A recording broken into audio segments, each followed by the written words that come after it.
શક્કરિયામાં ભરપૂર ફાઇબર હોય છે, જેથી કોઈપણ પ્રકારના પેશન્ટ જેમ કે ડાયાબિટીસના પેશન્ટ હોય કે કોઈ પણ બીમાર વ્યક્તિ હોય તેમને પણ તમે ખવડાવી શકો, કારણ કે તેમાં ફાઇબરનું પ્રમાણ ભરપૂર હોય છે. તો આજ આપણે શક્કરિયાની જુદી જુદી 5 વેરાયટી તૈયાર કરીશું, જે તમે ઉપવાસમાં લઈ શકો છો. મહાશિવરાત્રિનો ઉપવાસ હોય કે રામનવમીનો ઉપવાસ હોય કે પછી 11રસનો ઉપવાસ હોય. તો ચલો જુદી જુદી 5 વેરાયટી તૈયાર કરીએ. તો જેમના માટે સૌથી પહેલાં બનાવીશું શક્કરિયાનો શીરો. શક્કરિયાનો શીરો તૈયાર કરવા માટે 1 લીટર જેટલું દૂધ લેશું. મારું દૂધ ગાયનું છે અને મલાઈ કાઢેલું છે, જેથી પાતળું છે. તો હું પેંડા જેવો ટેસ્ટ આપવા માટે 2 ચમચી જેટલો મિલ્ક પાવડર ઉમેરું છું. જો તમે ફૂલ ફેટ દૂધ લેતા હોય તો તમારે મિલ્ક પાવડર ઉમેરવાની જરૂર નથી. સાથે આપણા શક્કરિયા જો કે મીઠા જ હોય છે, પણ દૂધ આપણું મોરું છે, તો દૂધની મીઠાશ માટે 2 થી 3 ટુકડા આપણે સાકર લઈશું. આ ખડી સાકર કહેવાય, જે પેટ માટે ખૂબ જ ઠંડક આપે છે અને ખાંડ કરતાં વધારે હેલ્ધી ઓપ્શન છે. સાથે અહીંયા થોડું કેસર પણ ઉમેરી દઉં છું. જો કે કેસર ઉમેરવું ઓપ્શનલ છે. અને હા, જો ડાયાબિટીસના પેશન્ટ માટે તમે શીરો તૈયાર કરતા હોય તો તમારે અહીંયા સાકર પણ ઉમેરવાની નથી. હવે આપણે શીરો તૈયાર કરવા માટે અહીંયા 250 ગ્રામ જેટલા બાફેલા શક્કરિયા લીધા છે. આ શક્કરિયાને મેં પાણીના ઉપયોગ વગર, ઓવનના ઉપયોગ વગર કે કુકરના ઉપયોગ વગર બાફેલા છે અને ખૂબ જ સ્વાદિષ્ટ લાગે છે. તમારે એ રેસીપી જોતી હોય તો ઉપર આઈ બટનમાં મેં લિંક આપી છે, તમે જોઈ શકો છો અને તે રીતે શક્કરિયાને બાફી શકો છો. હવે તેનો શીરો તૈયાર કરવા માટે 1 ચમચી ઘી ગરમ કરીશું અને આપણે જે બાફેલા શક્કરિયા છે તેને આ રીતે આપણે માવો તૈયાર કરીશું. બહુ વધારે મસળવાનું નથી, નહીં તો શક્કરિયા છે તે ચીકણા થઈ જશે અને તમારો શીરો ખાવામાં દાંતમાં ચીપકશે. તો આ રીતે આપણા શક્કરિયા છે તેને આપણે મેશ કરી લીધા બાદ આ રીતે 1 મિનિટ માટે ઘીમાં શેકી લઈશું. 1 મિનિટમાં લગભગ ઘી સાથે શેકાવાથી સૌંધી સુગંધ આખા કિચનમાં ફેલાઈ જશે અને ટેસ્ટ એકદમ સરસ આવશે. તો આ રીતે શેકાઈ ગયા બાદ આપણે તૈયાર કરેલું કેસર અને મિશ્રીવાળું જે દૂધ છે તે ઉમેરી દેવાનું છે. હું ફરી એકવાર કહું છું કે શક્કરિયા થોડા સ્વાદમાં મીઠા હોય છે, તો જો તમે ડાયાબિટીસના પેશન્ટ માટે શીરો તૈયાર કરતા હોય તો આપણે જે દૂધમાં સાકર ઉમેરેલી છે તે તમારે નથી ઉમેરવાની. બધું જ આપણે દૂધ ઉમેર્યા બાદ ધીમા ગેસની ફ્લેમ પર મિક્સ કરવાનું છે. અત્યારે આ બધું જ મિશ્રણ તમને છૂટું છૂટું દેખાશે, પણ જેમ જેમ સમય જશે તેમ તેમ આ મિશ્રણ ઘટ થવા લાગશે અને ધીમે ધીમે ધીમે આપણો શીરો તૈયાર થશે ત્યાં સુધીમાં આપણો શીરો કડાઈને છોડવા લાગશે. તો બસ 10-15 મિનિટમાં આ શીરો તૈયાર થઈ જાય છે અને સ્વાદમાં ખૂબ જ ટેસ્ટી લાગે છે. તો એકવાર તમે આ રીતે શીરો જરૂર ટ્રાય કરજો. જો કે તમે શક્કરિયાની ખીર તો તૈયાર કરતા જ હશો, પણ શીરો બનાવવામાં થોડી પ્રોસેસ અલગ છે. આપણે જ્યાં સુધી શીરો કડાઈને છોડવા ના લાગે ત્યાં સુધી આ રીતે ચલાવીશું તો શીરો ખૂબ જ ટેસ્ટફુલ તૈયાર થઈ જશે. અને આપણે આમાં મિલ્ક પાવડરનો ઉપયોગ કર્યો છે ને, તો એ એકદમ સરસ માવાનો પણ ટેસ્ટ આવશે. તો અત્યારે તમે જોઈ શકો છો કે કડાઈને આપણો શીરો છોડવા લાગ્યો છે, મતલબ હવે તેમાં બિલકુલ મોઇશ્ચર નથી, શીરો એકદમ તૈયાર છે. તો ગેસની ફ્લેમ બંધ કરી દઈશું અને થોડી આપણે બદામની સ્લાઇસ ઉમેરી દઈશું. જો કે ડ્રાયફ્રૂટ્સ ઉમેરવા ઓપ્શનલ છે. તો આ રીતે થોડી જ વારમાં કડાઈમાંથી શીરો બધો ભેગો થઈ જાય, કડાઈને છોડવા લાગે તો ફટાફટ તેને નીચે ઉતારી લેશું, કારણ કે હવે આપણો શીરો છે તે તૈયાર થઈ ગયો છે. તો આપણે આજે તૈયાર કરેલો શક્કરિયાનો શીરો તમને કેવો લાગ્યો મને તમે તમારા ફીડબેક કોમેન્ટમાં જરૂર બતાવજો. હવે તૈયાર કરીશું શક્કરિયામાંથી ચેવડો. તમે બટેટાની સ્લાઇસનો ચેવડો તો ઘણીવાર ખાધો હશે. આજથી તૈયાર થતો ચેવડો જરૂર ટ્રાય કરજો, કેમ કે શક્કરિયાના જે રેશા છે, જે ફાઇબર છે, તમને ખૂબ જ ફાયદા કરનાર છે અને ટેસ્ટ પણ ખૂબ જ સારો આપશે. તો આ રીતે શક્કરિયા છે તેની છાલ કાઢી લેવાની અને પછી તેને આ રીતે વચ્ચેથી ટુકડા કરી લેવાના. જો કે તમે ગોળ શેપમાં ચિપ્સ બનાવવા માંગતા હોય તો તમારે ટુકડા કરવાની જરૂર નથી, પણ હું થોડો શેપ અલગ આપવા માગું છું, તો મેં આ રીતે ટુકડા કર્યા છે. સ્લાઇસ મશીનની મદદથી આપણે આ રીતે સ્લાઇસ તૈયાર કરી લેશું. તમે ચપ્પુથી પણ આ રીતે સ્લાઇસ તૈયાર કરી શકો છો. તો આ રીતે બધી જ આપણી શક્કરિયાની સ્લાઇસ તૈયાર થઈ ગઈ છે. હવે તમારે જેટલો ચેવડો તૈયાર કરવો હોય તેટલા તમારે શક્કરિયા ઉપયોગમાં લેવા, જેથી મેં અહીંયા કંઈ માપ ફિક્સ તમને બતાવેલું નથી.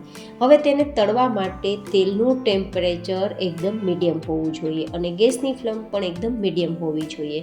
ત્યારે આપણે થોડી થોડી સ્લાઇસ તેલમાં ઉમેરીશું અને જે આપને અત્યારે તેલની અંદર બબલ્સ દેખાય છે ને, તે બબલ્સ બધા જ બેસી જાય અને કલર થોડો લાઇટ ગોલ્ડન કલર પર આવે અને આપણી ચિપ્સનો અવાજ ઝારા સાથે અથડાતા થોડો ક્રિસ્પી આવવા લાગે ને ત્યાં સુધી તમારે તળવાની છે. જ્યારે તમે ચિપ્સને તળો ને ત્યારે તેલનું ટેમ્પરેચર અને ગેસની ફ્લેમ પરફેક્ટ હોવી જોઈએ, નહીં તો આ ચિપ્સ છે તે લાંબા સમય સુધી ક્રિસ્પી નહીં રહે. થોડા જ સમયમાં તે સોફ્ટ થઈ જશે અને ઉપરથી લાલ થઈ જશે.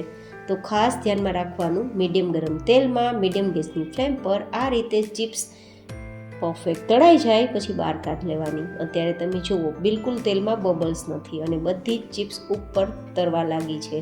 તો આપણી ચિપ્સ તૈયાર થઈ ગઈ છે.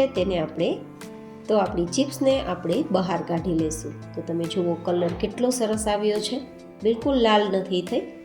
હવે આપણે તેમાં થોડા મગફળીના દાણાને પણ તળી લેશું. જો કે મગફળીના દાણા તમારે કેટલા ઉમેરવા તે તમારા ઉપર છે, અડધા કપ જેટલા, 1 કપ જેટલા, તમારી ચોઈસ. આ રીતે થોડા દાણા ઉપર ગોલ્ડન કલર આવે અને દાણા છે તે ફાટવા લાગે ત્યાં સુધી તળી લેવાના છે. દાણા તળવામાં પણ ગેસની ફ્લેમ હાઈ નથી રાખવાની, નહીં તો ઉપરથી લાલ થઈ જશે. હવે દાણાને બહાર કાઢ્યા બાદ થોડા કડી પત્તાને પણ આપણે ફ્રાય કરી લેશું, જેથી એકદમ સરસ ક્રિસ્પી ટેસ્ટ આવે. અને હવે થોડા આપણે મરચાં પણ તળી લેશું. મરચાં છે તે હર ગુજરાતીઓને ખૂબ જ પસંદ હોય છે. તો ફરાળની ડિશમાં મરચાંને તળીને મૂકશો તો ખૂબ બધાને પસંદ આવશે. જો કે ઓપ્શનલ છે. તમે જુઓ ચેવડાની આ ચિપ્સ કેટલી ક્રિસ્પી તૈયાર થઈ છે. હવે આ તૈયાર થયેલ આપણી ચિપ્સમાં આપણે જે દાણા અને મીઠા લીમડાના પાનને ફ્રાય કર્યા તે ઉમેરી દઈશું. થોડો આપણે ચાટ મસાલા ઉમેરીશું. જો તમે ફરાળમાં ચાટ મસાલા ના લેતા હોય તો માત્ર તમારે અહીંયા સેંધા નમક અને સંચર પાવડર અથવા મરી પાવડરનો ઉપયોગ કરવાનો રહેશે. તો આ રીતે થોડું મેં સંચર પાવડર, થોડું સેંધા નમક અને થોડો ચાટ મસાલા ઉમેરેલો છે.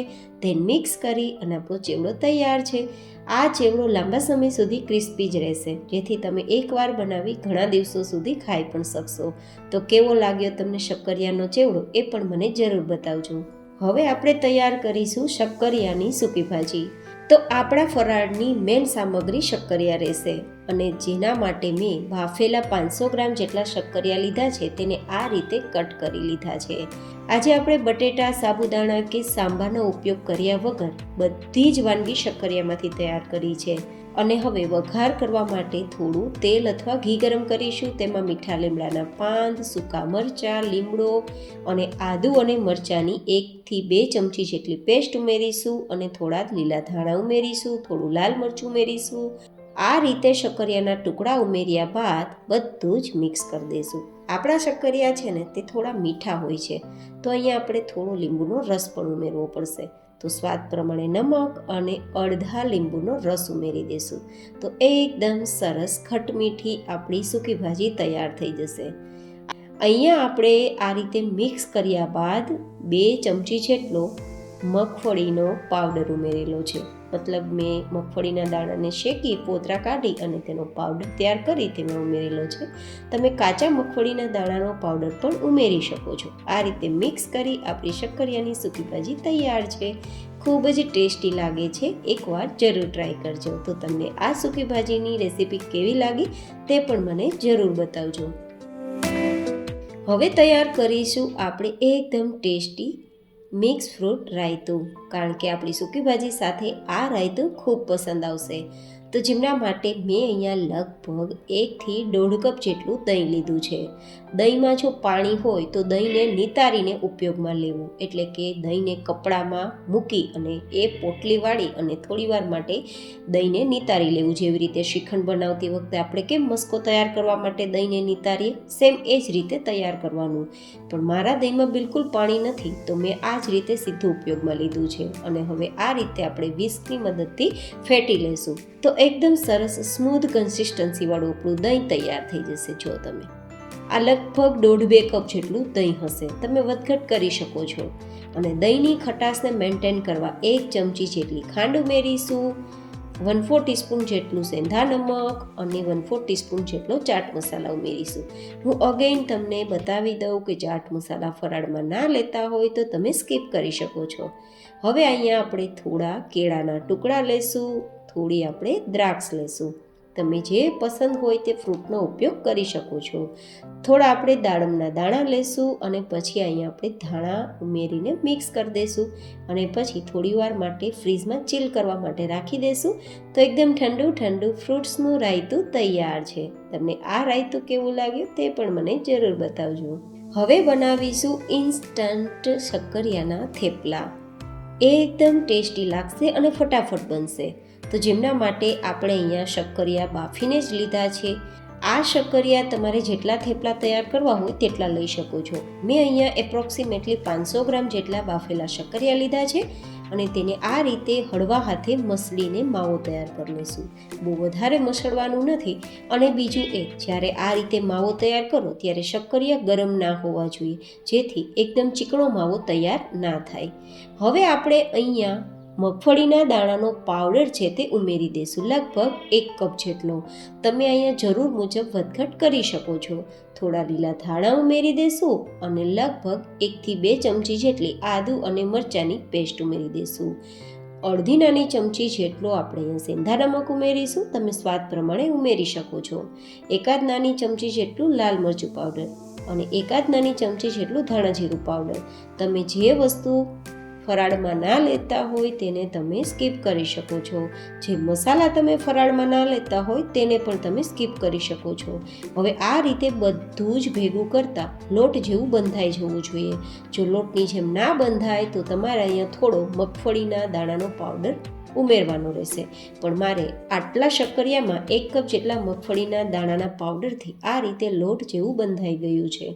તો હવે તેને શેકવા માટે અહીંયા આપણે તવાને પહેલાં ઘીથી કે તેલથી ચીકણો કરી લેશું અને પછી આ રીતે આપણી હાથમાં થોડું બેઝ લઈ અને આ રીતે ટિક્કીનો શેપ આપી દેવાનો. થોડું ભરેલું રાખવાનું અને થોડી નાની સાઇઝમાં રાખવાનું, જેથી તમે આરામથી ઉથલાવી પણ શકો અને તમારી વેરાયટી બનાવવામાં સરળતા પણ રહે. તો આ રીતે તૈયાર કરી અને જેટલી સમય તેટલી નાની નાની થેપલી, આમ તો થેપલા ન કહેવાય, થેપલી કહેવાય, તેને આપણે શેકી લઈશું. અંદર સુધી શેકાઈ જાય તેના માટે ગેસની ફ્લેમ મીડિયમ રાખવી જરૂરી છે અને થોડું પ્રેશર આપતા શેકતા જશું તો એકદમ સરસ શેકાઈ જશે. તો તૈયાર છે એકદમ ટેસ્ટી અને ખૂબ જ હેલ્ધી શક્કરિયાના થેપલા. તો હવે આપણે તૈયાર કરેલ થાળીને પીરસી દઈએ. તો સૌથી પહેલાં તૈયાર કરેલ થેપલા પીરસશું, ત્યારબાદ ઠંડુ ઠંડુ મિક્સ ફ્રૂટ રાયતું, ત્યારબાદ આપણી શક્કરિયાની સૂકી ભાજી અને ખૂબ જ સ્વાદિષ્ટ અને હેલ્ધી શક્કરિયાનો શીરો, સાથે તૈયાર કરેલો કુરકુરો શક્કરિયાનો ચેવડો અને આપણે તળેલા મરચાં સાથે કાચી કેરીનું સલાડ હોય તો લેજો, નહીં તો તમે સ્કીપ કરી શકો છો.